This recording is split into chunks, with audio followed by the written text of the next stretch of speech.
जय श्री मोर मुकुट बंशीधारी कृष्ण कन्हैया द्वारकाधीश ठाकुर जी महाराज की जय हो। श्रीमद्भगवद गीता महापुराण की जय हो। श्रीमद्भगवद गीता महापुराण का पहला अध्याय प्रारंभ।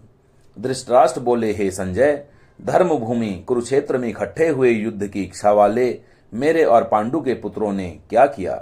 इस पर संजय बोले, उस समय राजा दुर्योधन ने व्यूह रचना युक्त पांडवों की सेना को देखकर और द्रोणाचार्य के पास जाकर यह वचन कहा, हे आचार्य, आपके बुद्धिमान शिष्य द्रुपद पुत्र धृष्टद्युम्न द्वारा व्यूहकार खड़ी की हुई पांडवों पुत्रों की इस बड़ी भारी सेना को देखिए। इस सेना में बड़े बड़े धनुष वाले युद्ध में भीम और अर्जुन के समान बहुत से शूरवीर हैं, जैसे सात्यकी और विराट तथा महारथी राजा द्रुपद और धृष्टकेतु, चेकितान और बलवान काशीराज, पुरुजित, कुंती भोज और मनुष्यों में श्रेष्ठ शव्य और पराक्रमी युद्धामन्यु तथा बलवान उत्तमौजा, सुभद्रा पुत्र अभिमन्यु और द्रौपदी के पांचों पुत्र, ये सभी महारथी हैं। हे ब्राह्मण श्रेष्ठ, हमारे पक्ष में जो जो प्रधान हैं उनको आप समझ लीजिए। आपके जानने के लिए मेरी सेना में जो जो सेनापति हैं उनको कहता हूं। एक तो स्वयं आप और पितामह भीष्म तथा कर्ण और संग्राम विजय कृपाचार्य तथा वैसे ही अश्वत्थामा, विकर्ण और सोमदत्त का पुत्र भूरिवी श्रवा तथा और भी बहुत से सूरवीर अनेक प्रकार के शस्त्र अस्त्रों से युक्त मेरे लिए जीवन की आशा को त्यागने वाले सब के सब युद्ध में चतुर हैं। भीष्म पितामह द्वारा रक्षित हमारी वह सेना सब प्रकार से अजय है और भीम द्वारा रक्षित इन लोगों की यह सेना जीतने में सुगम है।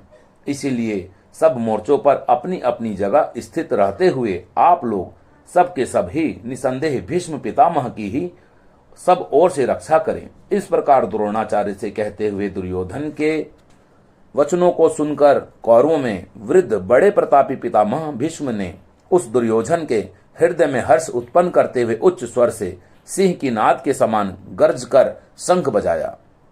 उसके उपरांत शंख और नगाड़े तथा ढोल, मृदंग और नरसिंह आदि बाजे एक साथ ही बजे। उनका वह शब्द बड़ा भयंकर हुआ। उसके तदंतर सफेद घोड़ों से युक्त उत्तम रथ में बैठे श्री कृष्ण महाराज और अर्जुन ने भी अलौकिक शंख बजाए। उनमें श्री कृष्ण महाराज ने पांच जय नामक शंख और अर्जुन ने वेदवेता नामक शंख बजाया। भयानक कर्म वाले भीमसेन ने पौंड्रक नामक महाशंख बजाया। कुंती पुत्र राजा युधिष्ठिर ने अनंत विजय नामक शंख और नकुल तथा सहदेव ने सुघोष और मणि पुष्पक नाम वाले शंख बजाए। श्रेष्ठ धनुष वाले काशीराज और महारथी शिखंडी और धृष्टद्युम्न तथा राजा विराट और अजय सात्यकी तथा राजा द्रुपद और द्रौपदी के पांचों पुत्र और बड़ी भुजा वाले सुभद्रा पुत्र अभिमन्यु, इन सब ने हे राजन अलग अलग शंख बजाए और उस भयानक शब्द ने आकाश और पृथ्वी को भी शब्दामान करते हुए धृतराष्ट्र पुत्रों के हृदय विदीर्ण कर दिए।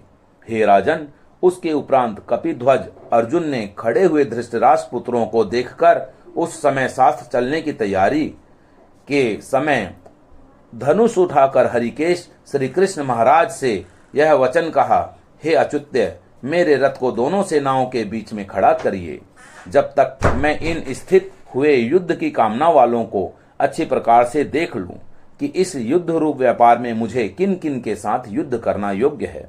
दुर्बुद्धि दुर्योधन का युद्ध में कल्याण चाहने वाले जो जो ये राजा लोग इस सेना में आए हैं, उन युद्ध करने वालों को मैं देखूंगा। संजय बोले, हे धृतराष्ट्र, अर्जुन द्वारा इस प्रकार कहे हुए महाराज श्री कृष्णचंद्र ने दोनों सेनाओं के बीच में भीष्म और द्रोणाचार्य के सामने और संपूर्ण राजाओं के सामने उत्तम रथ को खड़ा करके ऐसे कहा कि हे पार्थ, इन इकट्ठा हुए कौरवों को देख। उसके उपरांत प्रथापुत्र अर्जुन ने उन दोनों ही सेनाओं में स्थित हुए पिता के भाइयों को, पितामह को, आचार्यों को, मामों को, भाइयों को, पुत्रों को, पौत्रों को तथा मित्रों को, ससुरों को और सुहद्रों को भी देखा। इस प्रकार उन खड़े हुए संपूर्ण बंधुओं को देखकर वे अत्यंत करुणा से युक्त हुए।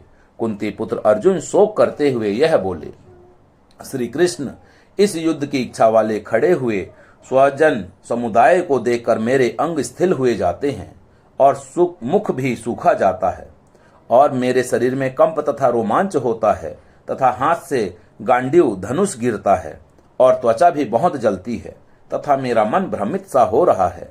इसीलिए मैं खड़ा रहने को भी सामर्थ्य नहीं हूँ। हे केशव, लक्षणों को भी विपरीत ही देखता हूँ, तथा युद्ध में अपने कुल को मारकर कल्याण भी नहीं देखता। हे कृष्ण, मैं विजय नहीं चाहता और राज्य का सुखों को भी नहीं चाहता। हे गोविंद, हमें राज्य से क्या प्रयोजन है, अथवा भोगों से भी, जीवन से भी क्या प्रयोजन है? क्योंकि हमें जिनके लिए राज्य भोग और सुखाधिक इच्छित है, वे ही यह सब धन और जीवन की आशा को त्याग कर युद्ध में खड़े हैं, जो कि गुरुजन, ताऊ, चाचे, लड़के और वैसे ही दादा, मामा, ससुर, पोते, साले तथा और भी संबंधी लोग हैं। इसीलिए हे मधुसूदन, मुझे मरने भी अथवा तीनों लोकों के राज्य के लिए भी मैं इन सबको मारना नहीं चाहता। फिर पृथ्वी के लिए तो कहना ही क्या है। हे जनार्दन, धृतराष्ट्र के पुत्रों को मारकर भी हमें क्या प्रसन्नता होगी? इन आतिथियों को मारकर तो हमें पाप ही लगेगा। इससे हे माधव, अपने बांधव धृतराष्ट्र के पुत्रों को मारने के लिए हम योग्य नहीं हैं, क्योंकि अपने कुटुंब को मारकर हम कैसे सुखी होंगे। यद्यपि लोभ से भ्रष्ट चित्त हुए ये लोग कुल के नाशकृत दोष को और मित्रों के साथ विरोध करने में पाप को नहीं देखते हैं, परंतु हे जनार्दन, कुल के नाश करने से होते हुए दोष को जानने वाले हम लोगों को इस पाप से हटने के लिए क्यों नहीं विचार करना चाहिए? क्योंकि कुल के नाश होने से सनातन कुल धर्म नष्ट हो जाते हैं। धर्म के नाश होने से संपूर्ण कुल को पाप भी बहुत दबा लेता है। तथा हे कृष्ण, पाप के अधिक बढ़ जाने से कुल की स्त्रियां दूषित हो जाती हैं, और वर्णीय स्त्रियों के दूषित होने पर वर्ण संकट उत्पन्न होता है। और हे वर्ण संकर, कुल घातियों को और कुल को नरक में ले जाने के लिए ही होता है। लोप हुई पिंड और जल की क्रिया वाले इनके पितर लोग भी गिर जाते हैं, और इन वर्ण संकट कारक दोषों से कुल घातियों के सनातन कुल धर्म और जाति धर्म नष्ट हो जाते हैं। तथा हे जनार्दन, नष्ट हुए कुल धर्म वाले मनुष्यों का अनंत काल तक नरक में वास होता है, ऐसा हमने सुना है। अहो, शोक है कि हम लोग बुद्धिमान होकर भी महान पाप करने को तैयार हुए हैं, जो कि राज और सुख के लोभ से अपने कुल को मारने के लिए उद्यत हुए हैं। यदि मुझ शस्त्र रहित न सामना करने वाले को शस्त्रधारी धृतराष्ट्र के पुत्र रण में मारे, तो वह मरना भी मेरे लिए अति कल्याणकारक होगा। संजय बोले, रणभूमि में शोक से उद्विग्न मन वाले अर्जुन इस प्रकार कहकर बाण सहित धनुष को त्याग कर रथ के पिछले भाग में बैठ गए।